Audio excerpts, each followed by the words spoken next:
আজকের এই এক্সপ্লেনারে আমরা অত্যন্ত হৃদয় বিদারক এবং উদ্বেগজনক একটি ঘটনা নিয়ে আলোচনা করব। নেত্রকোনার মদন উপজেলার একটি মাদ্রাসার খবর সম্প্রতি সংবাদ মাধ্যমে উঠে এসেছে, যা আক্ষরিক অর্থেই পুরো দেশকে স্তব্ধ করে দিয়েছে। আমরা এই চাঞ্চল্যকর ঘটনাটির একেবারে গভীরে যাব, পেছনের কারণগুলো খুঁজব আর বর্তমান পরিস্থিতি বস্তুনিষ্ঠভাবে বিশ্লেষণ করব। চলুন শুরু করা যাক। হ্যাঁ, ঠিকই শুনেছেন। এই পুরো তদন্তের কেন্দ্রে যে ভুক্তভোগী মেয়েটি রয়েছে তার বয়স মাত্র ১১ বছর। একটা শিশু যার এই বয়সে কেবল পড়াশোনা আর খেলাধুলা নিয়ে মেতে থাকার কথা, তাকে এমন এক ভয়ঙ্কর পরিস্থিতির শিকার হতে হয়েছে যা আসলে ভাষায় প্রকাশ করাও কঠিন। এই ১১ সংখ্যাটি আমাদের বারবার মনে করিয়ে দেয় যে সমাজের একটা বড় অংশে শিশু সুরক্ষার বিষয়টি ঠিক কতটা নাজুক। আর এরপরই আসে এই সংখ্যাটি ২৭+। চিকিৎসকদের পরীক্ষায় জানা গেছে এই ১১ বছর বয়সী শিশুটি বর্তমানে ২৭ সপ্তাহের বেশি, মানে প্রায় ৭ থেকে ৭.৫ মাসের অন্তঃসত্ত্বা। এটা কেবল একটা সংখ্যা নয়, বরং একটা চরম বিপদের সংকেত। কিভাবে এমন একটা ঘটনা দিনের পর দিন সবার চোখের আড়ালে রয়ে গেল, এই প্রশ্নটা কিন্তু এসেই যায়। ৪ নম্বর সেকশনে আমরা এই অরক্ষিত শিশুটির পরিচয় আর তার পারিপার্শ্বিক অবস্থাটা একটু বোঝার চেষ্টা করব। একটু খেয়াল করলেই আমরা ভুক্তভোগী শিশুটির একটা স্পষ্ট প্রোফাইল পেয়ে যাই। মেয়েটি পিতৃহীন, আর জীবন বাঁচানোর তাগিদে তার মাকে দূরে মানে সিলেটে গিয়ে গৃহপরিচারিকার কাজ করতে হয়। ফলস্বরূপ শিশুটি পুরোপুরি তার বয়স্ক নানির উপর নির্ভরশীল ছিল।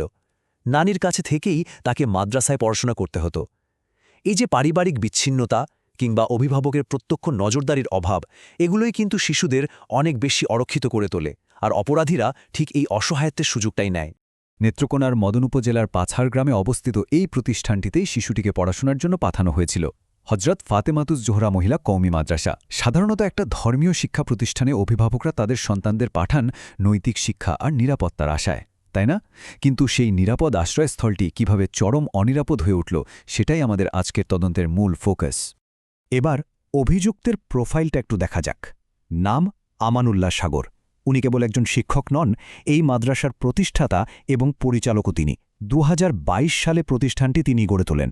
আরও অদ্ভুত ব্যাপার হল, একই মাদ্রাসায় তার স্ত্রী আবার প্রধান শিক্ষিকা হিসেবে কর্মরত।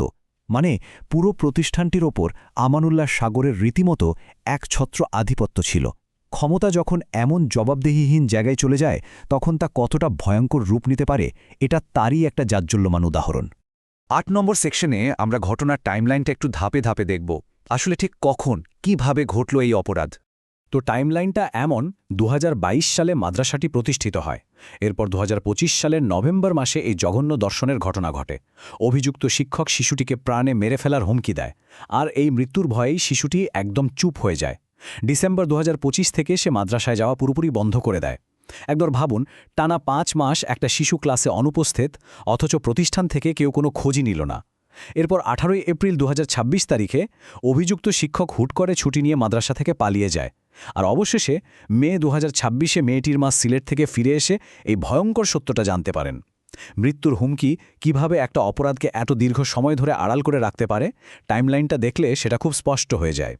১০ নম্বর সেকশনে আমরা সেই শকিং মেডিকেল ডিসকভারি বা ভয়াবহ শারীরিক সত্যটা নিয়ে কথা বলবো। মে মাসে মা ফিরে আসার পর যখন মেয়ের শারীরিক পরিবর্তন দেখলেন, তখন তাকে দ্রুত চিকিৎসকের কাছে নিয়ে যাওয়া হয়। আর চিকিৎসকের রিপোর্ট যা বলছে তা আক্ষরিক অর্থেই শিউরে ওঠার মতো। একটু তুলনা করলেই বিষয়টা বুঝবেন।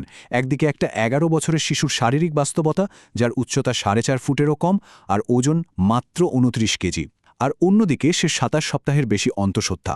মাত্র ২৯ কেজি ওজনের একটা শিশুর শরীর এই গর্ভধারণের ভার বহন করছে। এটা চিকিৎসা বিজ্ঞানের দৃষ্টিকোণ থেকেও চরম ঝুঁকিপূর্ণ। এই ঘটনা কেবল তাৎক্ষণিক শারীরিক ঝুঁকি তৈরি করেনি, বরং এই ছোট্ট শিশুটির ওপর যে দীর্ঘমেয়াদী এবং অপরিবর্তনীয় মানসিক ট্রমা চাপিয়ে দিয়েছে, তার কোনো তুলনা হয় না। ১২ নম্বর সেকশনে আমরা দেখব এই মুহূর্তে পুলিশের তদন্তের কী অবস্থা এবং আইনি পদক্ষেপ কতদূর এগোলো। মদন থানার ভারপ্রাপ্ত কর্মকর্তা তরিকুল ইসলামের বক্তব্যটা আমরা এখানে হুবহু তুলে ধরেছি। তিনি নিশ্চিত করেছেন যে নারী ও শিশু নির্যাতন দমন আইনের অধীনে এই বিষয়ে একটি মামলা দায়ের করা হয়েছে। পলাতক আসামিকে ধরার জন্য পুলিশের অভিযানও অব্যাহত আছে। তবে যেহেতু অভিযুক্ত ব্যক্তি আগেই এলাকা ছেড়ে পালিয়েছে, তাই তাকে দ্রুত আইনের আওতায় আনাটাই এখন তদন্তকারী কর্মকর্তাদের জন্য সবচেয়ে বড় চ্যালেঞ্জ। আজকের এই এক্সপ্লেনারটি শেষ করার আগে খুব জরুরি একটা প্রশ্ন আমাদের সবার সামনে এসে দাঁড়ায়।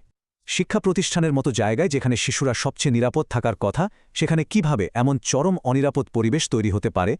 নেত্রকোনার এই মর্মান্তিক ঘটনাটি আমাদের প্রাতিষ্ঠানিক নিরাপত্তা, জবাবদিহিতা এবং সামাজিক নজরদারির চরম অভাবকে চোখে আঙুল দিয়ে দেখিয়ে দেয়। সবচেয়ে অসহায় শিশুদের সুরক্ষায় সমাজের প্রতিটি স্তরে কিভাবে আমরা প্রকৃত জবাবদিহিতা নিশ্চিত করতে পারি, এই প্রশ্নটার উত্তর খোঁজা এখন শুধু সময়ের দাবি নয়, বরং আমাদের সবার নৈতিক দায়িত্ব।